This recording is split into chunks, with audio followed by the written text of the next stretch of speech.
فتحي، احمد فتحي صاحب يعني اداء قوي احمد فتحي، لكن امامنا اهو الكره على القائم وتعدي الكره واحمد فتحي.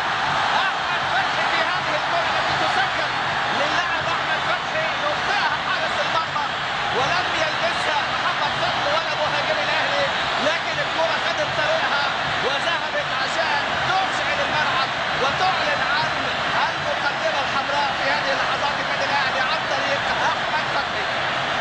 ادي امامنا احمد فتحي حط فيها كره ولعبها على القائم الاول عشان حد يلمس. شوف حضرتك ابو تريكه لكن ما لمسها ابو تريكه وكان مكمل جده والكره تاخد طريقها للمرمى.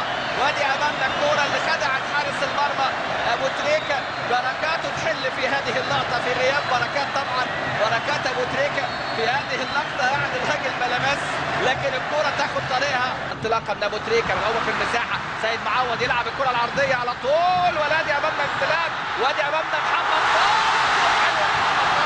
شوف انطلاقه سيد معوض، وشوف هنا محمد فضل باحساس المهاجم وراس الحربه اللي سجل في مرمى الاتحاد الليبي، يسجل في هذه اللحظات من هدف بقى في سرعه في الاداء من سيد معوض، وبالتالي عدم تمركز دفاعي من فريق فضل.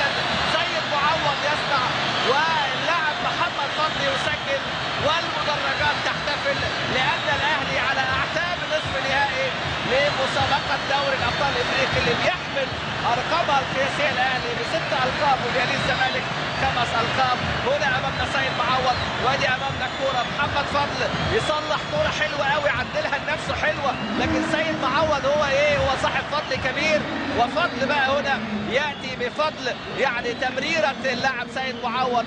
فضل وفضل وزاد فضلكم مع هذا الهدف الجميل للاعب محمد فضل. وساعات تقلص بدأنا نشوف أندية الهيئات والشركات. هنا أمامنا كرة خطيرة، نواتشي خطير، نواتشي في غفلة دفاعية، نواتشي في هذه اللقطة دفاع الأهلي في هذه اللقطة طبعا يعني ليس في أفضل حالاته هنا الدفاع. أدي أمامنا اللاعب نواتشي في هذه الكرة، وهدف لفريق هارتلاند في الدقيقة 56. لم يسجلوا في أي لقاء ضمن المجموعات، يسجلوا في مرمى الأهلي لا يسأل عنها شريف إكرامي. شوف حضراتكم هنا اللاعب إيكيكو أمامنا، وادي أمامنا كرة خلف وائل جمعة وخلف طبعا الدفاع الرقابة غائبة. نواتشي أمامنا هو لاعب بيزيد من وسط الملعب. شوف هنا سياسيا يعني كنا الشوط الأول بنشوف